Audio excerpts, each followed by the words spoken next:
అస్మరుభ్యో నమ. శ్రీ సమర్థ రామదాస విజయము అధ్యాయము 21. ఓం గం గణపతయే నమ.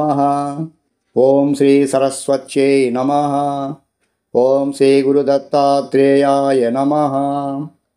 శ్రీరామ జయ రామ జయ జయ రామ. శ్రీ నిత్యానంద యోగి ముందు శ్రీ సమర్థుల సామర్థ్యమును శక్తియుక్తులను ధర్మరక్షణకు ఎలా వినియోగించినారో తెలిపే కథలను చెప్పనారంభించారు. నాయన విద్యాసాగర, మహారాష్ట్రమందేగాక భారతదేశమంతటను ఆనాడు అల్లకల్లోలాలు చెలరేగియే ఉన్నాయి. మొఘలాయుల పరిపాలనలో ఎక్కడికక్కడ చిన్న రాజ్యాలు దేశమంతా విడిబడిపోయి బలంగల వానిదే రాజ్యమన్న విధంగా కొన్ని తయారైనవి. కొన్ని రాజ్యాలు సుల్తాన్ల పరిపాలనలో ఉంటూ వారందరూ మతం ఒక్కటే అయినా సంపదలపై వ్యామోహంతో ధన సంపాదన కొరకు నీతి, ధర్మము, స్నేహము అన్నింటినీ విడిచి అందిన వాడిని అందినట్లు వధించడము లేక వంచడము, తద్వారా ధనమును కొల్లగొట్టుటయే ధ్యేయంగా మనుగడ సాగిస్తూ ఉండేవారు. ఈ పంథాలో సంచరించే యవనులకు నీతి నిజాయితీలతో స్వామి భక్తి పరాయణులైన హిందువులు వీరులుగా ఉన్నవారి అవసరం ఎంతైనా ఉన్నది. అందువలన వీరాది వీరులైన హిందువులను మచ్చిక చేసుకొని కుటిల రాజకీయాలు నడిపేవారు. కొందరు రాజులు నమ్మిన వారి కొరకు ప్రాణమైనా ఇచ్చే హిందువులు ధైర్యవంతులు ఆ కుటిల రాజనీతికి బలి అయిపోగా భీరువులైన వారిలో ఎక్కువ మంది నోరెత్తకుండా పక్కకు తప్పుకొని తిరిగేవారు. యవనులు విజృంభించి హిందువుల కన్యలను అపహరించుట, బాలులను అపహరించుట, వారికి మతపరమైన శిక్షణ ఇచ్చి మతము మార్చుట వంటి సంఘ విద్రోహ చర్యలు ఉధృతంగా చేస్తూ ఉండేవారు. రాజోద్యోగులందరూ ముసల్మాన్లు అవట వలన వారి చెప్పు చేతల్లో హిందువులు నడవలసిన దుర్దశ ఏర్పడినది. హిందువులు వారికి ఎదురు తిరిగినచో ఘోర దృశ్యాలను అనగా వారి కళ్ళ ఎదుటే స్త్రీలపై అత్యాచారము చేయుట, కొట్టుట, తిట్టుట, ఉమ్ముట, సంపదను కొలగొట్టుట జరిగేది. ఈ ఘోరాలతో కృషించిపోయిన హిందువులు భగవంతుని ప్రార్థించడం తప్ప వేరు మార్గం లేదని నమ్మి జీవశవములై ప్రాణమాత్రావశిష్టులై యజ్ఞయాగాది క్రతువులకు దైవారాధనలకు స్వస్తి చెప్పి లోన జపధ్యానములు మాత్రమే నిర్వర్తించుచుండేది. అనేక క్షేత్రములు, దేవాలయములలోని దేవతామూర్తులు ధ్వంసమనర్చబడినవి. ఇలాంటివే వారికి ఘనకార్యములు. అలా చేసిన వారికి రాజసన్మానం లభించేది. ఆ పరిస్థితుల్లో హిందువులు దేవాలయాలకు పోవుట దాదాపు మానివేసేది. దుండగులు, ఆగంతకులు దేవాలయాలు మూసివేయించారు. కొన్ని చోట్ల హిందువుల దేవుళ్ళు రాళ్లల్లో, గుళ్ళల్లో ఉంటారు కదా, అవి మూసేస్తే వీళ్ళని ఆ దేవుడు ఎలాగో కాపాడలేడు. అప్పుడే మనం చెప్పినట్లు విని మన దేవుని ఆరాధిస్తారని వారి విశ్వాసం. ఎక్కడైనా భజనలు, యజ్ఞాలు జరుగుతున్నవని వారికి వార్త అందితే వెంటనే గుర్రాలపై పోయి చిన్నాభిన్నం చేసేవారు. చేతికి చిక్కిన వారిని అనేక రకాల చిత్రహింసలకు గురి చేసేవారు. జరిమానాలు విధించి ధనం లాక్కునేవారు. ఏ విధంగానైనా హిందూ మతాన్ని రూపుమాపాలనేదే వారి ధ్యేయంగా ఉండేది. విద్యాసాగర, ఇంత బాధలు పడే వరకు నిజంగానే హిందువుల దేవులు ఉపేక్షిస్తూ ఊరుకున్నారేమో అని అందరికీ అనిపిస్తుంది. హిందూ మతం అనేది ఒక మతం కాదు, అదియే దేవుని శక్తి. దాన్ని నిర్మూలించడానికి ఎవ్వరి వశము కాదు. అది సనాతన ధర్మం అన్నారు. అందుకే అది సృష్టి జరిగినప్పటి నుండి ఉన్నది. మహానుభావుడైన వివేకానంద స్వామి వారు అదే చెప్పినారు. ఈ సనాతన ధర్మమును ఎవ్వరూ తుడిపివేయలేరు. ఇతర మతములు నిన్న మొన్న పుట్టినందున మత వ్యాప్తి కొరకు తాపత్రయపడును, కానీ ఇది సనాతనము, దీనికి నాశనము లేదు. కానీ ధర్మగ్లాని అప్పుడప్పుడు ఏర్పడును. అట్లు ధర్మగ్లాని అనగా కొంత నష్టం ఒకటి ఏర్పడినప్పుడు మహాత్ములు ఉద్భవింతురు. శ్రీకృష్ణ పరమాత్మ ఇరియే భగవద్గీతలో చెప్పి ఉన్నాడు. ఉద్ధవునికి రక్షణ శ్రీ సమర్థుల సమయస్ఫూర్తి. యదా యదా హి ధర్మస్య గ్లానిర్భవతి భారత అభ్యుత్థానమధర్మస్య తదాత్మానం సృజామ్యహం. తిరిగి ధర్మమును నిలబెట్టుటకై నేనే వస్తూ ఉంటానని వాగ్దానం చేశాడు. ఆయన ఏ రూపంతో వస్తాడంటే మహాపురుషుల రూపంలోనే వస్తాడని హిందువుల నమ్మకము. ఆ నమ్మకం ఏనాడు ఒమ్ము కాలేదు. కానీ వీరిలోని భీరుత్వము, స్వార్థపరత్వము, వ్యామోహము, పశు స్వభావము, విషయలోలత్వము, దుర్వ్యసన పరత్వము, దుష్ట సహవాసము మొదలగు అవలక్షణముల వలన బాధలను అనుభవించేది. ఒక కుటుంబమునందు దుష్టైన వాడు ఒక్కడున్నను కుటుంబ సభ్యులందరికీ అశాంతి తప్పదు. అదేవిధంగా సమాజముందు దుష్టుడు ఒక్కడున్నను సమాజమునకు కీడు వాటిల్లును. ఆ రకముగానే అక్కడక్కడ ఉన్న వ్యసనపరుల మూలంగానే దేశానికి చేటు వాటిల్లినది. ధర్మానికి గ్లాని ఏర్పడినదని తెలియవలెను. అటువంటి పరిస్థితులలో శ్రీ సమర్థులు మానసికంగానే దుష్టులు ఎందరినో నిగ్రహించుచుండిరి. శ్రీ సమర్థుల ప్రథమ శిష్యుడైన ఉద్ధవుడు ఒకనాడు మాహులీకి వచ్చెను. అచ్చట మహాకర్కోటకుడైన ఒక సైన్యాధికారి కలడు. ఆ ప్రాంతమందరి పరిస్థితులు ఉద్ధవునకు అవగాహనలో లేవు. తన మానాన తాను నదియందు స్నానమాచరించి ధ్యానమునకు కూర్చుండెను. ఆ గ్రామమందుండు హిందువుల వద్ద ఆ అధికారి అక్రమముగా పన్నులు వసూలు చేయును. జుట్టు పెంచుకొనుట, బొట్టు పెట్టుకొనుటకు కూడా అతడు పన్నులు విధించి వారి వద్ద వసూలు చేయును. నూతన వ్యక్తులు ఎవరైనా వచ్చినచో వారిని మతం మార్చుకొనుటయో లేక పన్నులు కట్టుటయో చేయమని నిర్బంధించును. ఈ విషయం ఉద్ధవునికి తెలియదు. దూతల వలన ఆ ప్రాంతానికి నూతన వ్యక్తి వచ్చినాడని ఆ అధికారికి తెలియగానే వెంటనే వచ్చి ఉద్ధవుని గట్టిగా పట్టుకొనెను. ఆ పట్టణంలో ప్రవేశించినందుకు, నదీ స్నానం చేసినందుకు, పిలక పెట్టుకొని ఉన్నందుకు, బొట్టు పెట్టుకున్నందుకు, పంచె కట్టుకున్నందుకు, పైన కండువా వేసుకున్నందుకు అన్నింటికీ పన్ను కట్టమనగా అతడు నిర్భిన్నుడాయెను. ఈ విషయము నాకు తెలియదు, నా వద్ద పైకము లేదు, నేను భిక్షాటన చేసుకుందును, అదే నా నియమమును అతడు తెలపగా, అయితే భిక్షాటన చేయుటకు మరింత ఎక్కువ పన్ను కట్టవలని విధించెను. అక్కడున్న హిందువులెవ్వరూ సమర్థించలేని పరిస్థితిలో ఉద్ధవునికి దిక్కుతోచలేదు. తన వద్ద రొక్కము లేదన్నను వినిపించుకొనక ఆ దుష్టుడైన అధికారి, అట్లయినచో ముస్లిం మతంలోనికి మారిపో, నీవు ఏ పన్నులు కట్టనక్కర్లేదు, ఇంకా మేమే నీకు ఎదురుధనమిచ్చేదమని ప్రోత్సహించెను. కానీ ఉద్ధవుడు నిరాకరించెను. అట్లయిన కారాగారమందుండమని అతనిని బంధించి ఖైదులో ఉంచెను. ఉద్ధవునికి ఏమీ తోచలేదు. ఇక్కడి వారి ప్రవర్తన ఇట్లేల ఉన్నది. ఆహా, తాకలీ ఎంత పుణ్యప్రదేశము! అందుచేతనే అచ్చట శ్రీ సమర్థులు అంతకాలము నివసించి మరింత పుణ్యభూమిగా దానిని మార్చినారు. హే శ్రీరామచంద్ర ప్రభో, హే వీరాంజనేయ, బజరంగబలి, వీరి దుర్మార్గమును అరికట్టి ధర్మరక్షణ ఎవరు చేయగలరు? వీరికి నా ఆరాధ్యమూర్తి అయిన హనుమానుడే బుద్ధి చెప్పవలను. అవును, రావణాసురుని ఎదిరించి నిలిచిన వీర హనుమానుని వలన కాని పని ఏమున్నది అని పరిపరి విధములా ప్రార్థింపదొడంగెను. ఆ అధికారి 2 రోజులు పొట్టమార్చండి, వాడే దారికి వస్తాడు అనేసి అక్కడున్న కాపలా వారికి చెప్పి వెళ్ళిపోయినాడు. 2 రోజుల ఉపవాసానికి ఉద్ధవుడు ఏమాత్రమూ బాధపడలేదు. కానీ తన గురుదేవులు ఎక్కడ సంచరిస్తూ ఉన్నారో తెలియదే. ఏ సమర్థ, శ్రీరామ భక్త, సాక్షాత్ హనుమంత, ప్రభు, సర్వేశ్వర ఎక్కడున్నారు? ఆనాడు నా తండ్రికి ప్రాణదానం చేసి మీ సేవలో నిలుపుకున్నారు. నన్నీ రీతిన దిక్కులేని వాడిగా వదిలివేస్తారా? హే సమర్థ గురురాయ, తమరి పాదాలే శరణం. నేనేమి అపరాధం చేశానో ఈ యవనుడి చేతికి చిక్కినాను. తండ్రి, గురురాయ, అన్యదా శరణం నాస్తి, త్వమేవ శరణం మమ అని వెక్కి వెక్కి ఏడుస్తూ ప్రార్థించుకుంటూ అలాగే నీరసంతో నిద్రలోకి జారుకున్నాడు. అధికారి వచ్చి చూశాడు. చచ్చిపోతాడేమో అనుకుని కూడా మనం చెప్పిన మాట వినని వాడు చస్తే చావనియండి అంటూ ఆ జైలు కాపలా వాళ్ళతో చెప్పుచున్నాడు. ఉద్ధవునికి మెలకువ కలిగింది. భయము, బాధ రెండూ ఎక్కువైనాయి. మేలుకొనగానే మరలా ఇలా ప్రార్థించ మొదలెడినాడు. హే సమర్థ గురురాయ, నీ సేవకుడు కష్టములో చిక్కుకొని ఉన్నాడు. అతని విధి వక్రించినది. ఈ భూమండలమంతా వ్యాపించి ఉన్న మీకు ఈ విషయం తెలియకుండా ఎలా ఉంటుంది? ఈ సేవకుని ఎందుకు ఉపేక్షిస్తున్నారు? మీ లీలలను 3 లోకాలు కీర్తిస్తున్నాయే. శ్రీరామదాస, మీ పుత్రుని మీరు తప్ప ఎవరు కాపాడగలరు స్వామి అంటూ కన్నీరు మున్నీరుగా విలపిస్తూ ప్రార్థిస్తున్నాడు. చాఫల్ మఠంలో ఉన్నారు శ్రీ సమర్థులు. వారికి ఈ కన్నీటి ప్రార్థన వినిపించింది. అంతే, మరుక్షణంలో మాహులీలో ఉద్ధవుడు బంధించబడిన కారాగారపు అధికారి ఎదుట ఉన్నారు. ఆ సైన్యాధికారి కాపలాదారులకు ఆజ్ఞలు జారీ చేసి బయటకు పోయే లోపుగా శ్రీ సమర్థులు వానిని ఒక చేత్తో పట్టుకున్నారు. వంగబెట్టి చితకబాదులు ప్రారంభించారు. మాటా పలుకు లేకుండా హఠాత్తుగా మీదపడి గుద్దుతుంటే వారికి ఊపిరి ఆడలేదు.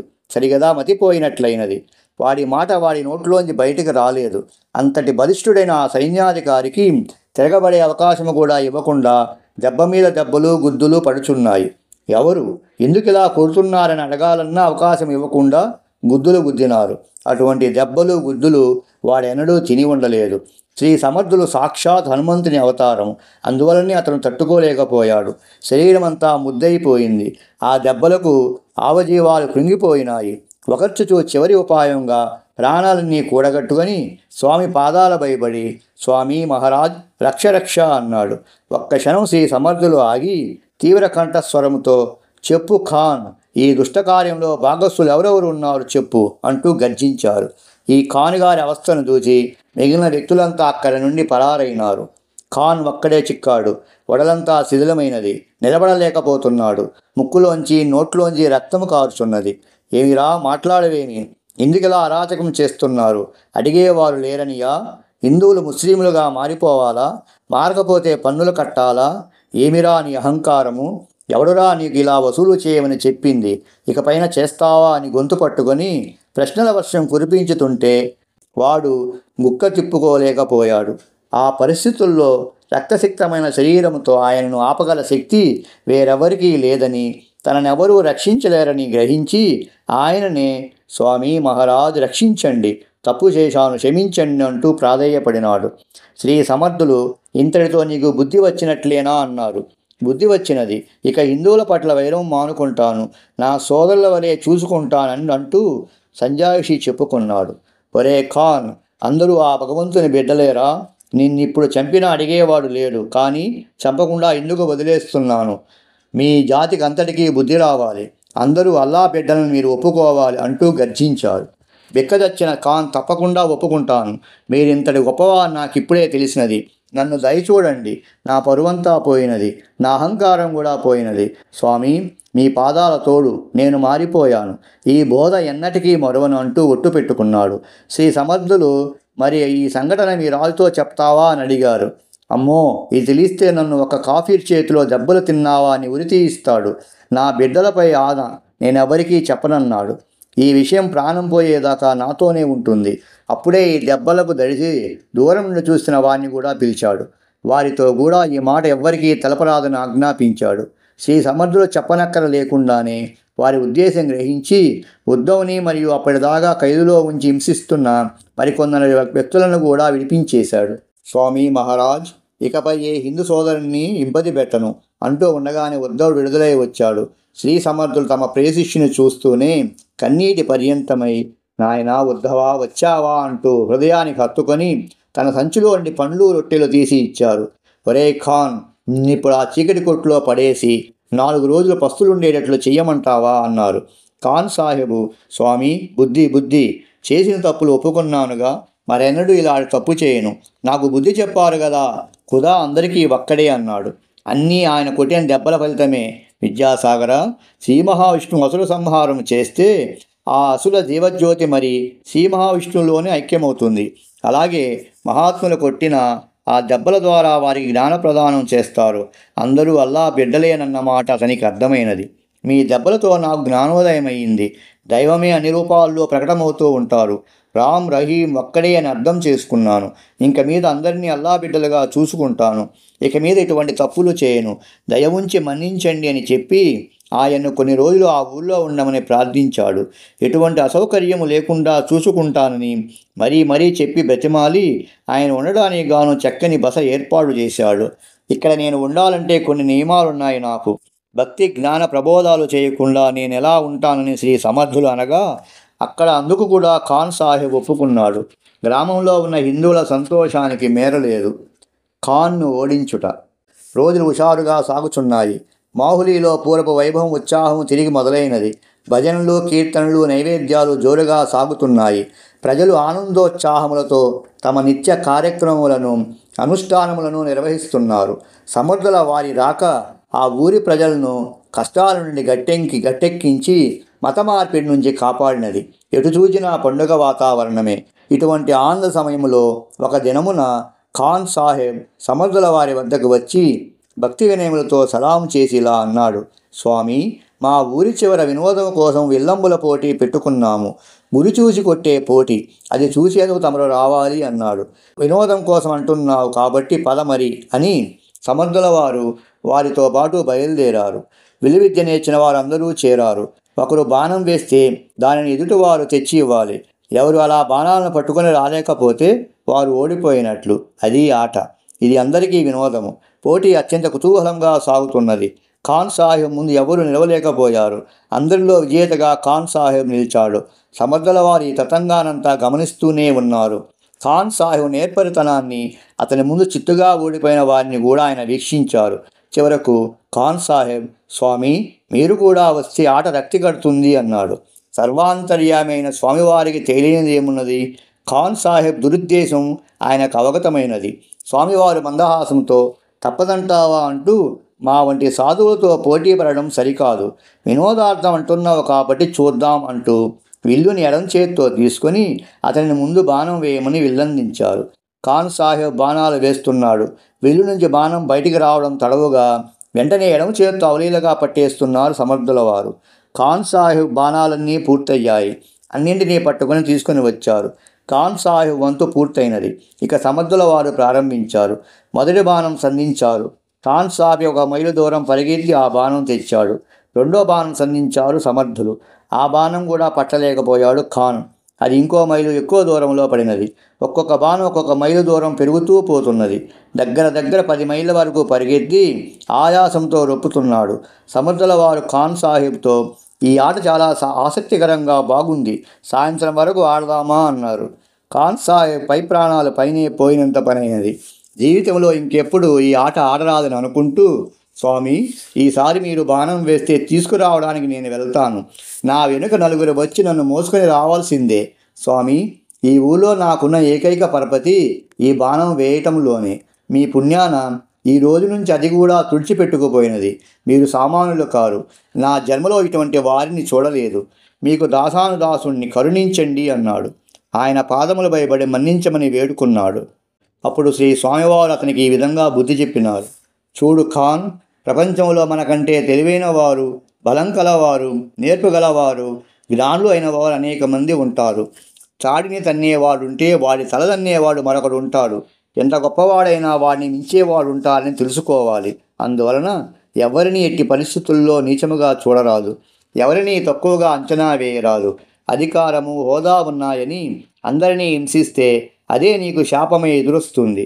పదవి సహాయంతో ప్రజలకు మేలు చేయాలి. ప్రాణాలు సైతం లెక్క చేయకుండా తోటి వారిని రక్షించాలి. ఆపదల్లో ఉన్న వారిని ఆదుకోండి. మంచి పనులు చేసి మంచి పేరు సంపాదించుకోండి.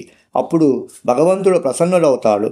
దీనికి వ్యతిరేకంగా ప్రవర్తిస్తే మీ గర్వాన్ని అణచి మిమ్మల్ని దారిలో పెట్టేవాడు మరొకడు వస్తాడని గుర్తుంచుకోండి. అందువలన అహంకారాన్ని, గర్వాన్ని వదిలి బుద్ధిగా ఉండండి అని సమర్థుల వారు హితబోధ చేశారు. ఆ సంఘటనతో ఖాన్ దుష్టబుద్ధి పూర్తిగా పోయి శ్రీ సమర్థులను మనసులోనే సేవించుకుంటూ జీవితం గడిపాడు. ఈ అద్భుతమైన లీలను తెలిపి ధర్మరక్షణలో శ్రీ సమర్థుల సమయస్ఫూర్తిని తలంచుకున్న కొలది వచ్చే నవ్వును ఆపుకోలేక నిత్యానందులు పకపకా నవ్వారు. విద్యాసాగరులను దాన్నే తలంచుకుంటూ కడువుబ్బా నవ్వాడు. చదువరులారా, శ్రీ సమర్థుల జ్ఞాన ప్రబోధకులే కాక ఆత్మరక్షకులు, ధర్మరక్షకులు కూడాను. జనులలో ధైర్యాన్ని నింపి వారిలో తిరిగి ధర్మజాగరణ చేశారు. ఆ ధైర్యంతోనే వారు మనకు సద్గురువు, రక్షకుడు లభించినాడని నిరంతరము రామనామం చేయసాగినారు. శ్రీరామనామానికి గల శక్తిని తమ ప్రవచనాల్లో శ్రీ సమర్థులు ప్రతి చోట్ల విశదీకరించేవారు.